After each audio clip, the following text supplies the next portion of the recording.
இத சாப்பிட்டா நெசமாவே குழந்தை கரைஞ்சு போயிருமா?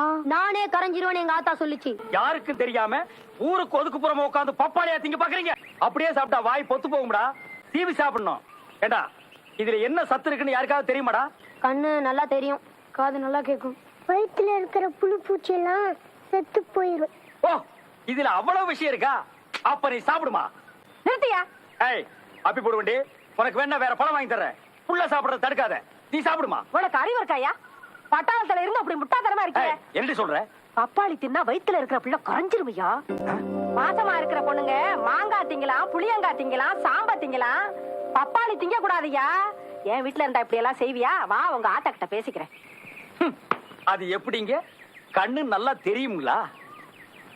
காது நல்லா கேக்குங்களா? வயித்துல இருக்கிற புழு பூச்சி எல்லாம் செத்து போயிடுங்களா? ஆமாங்க. அடி உங்க அரட்டை அவசருக்கு பிறந்தவங்களா? இருங்கடா டேய்.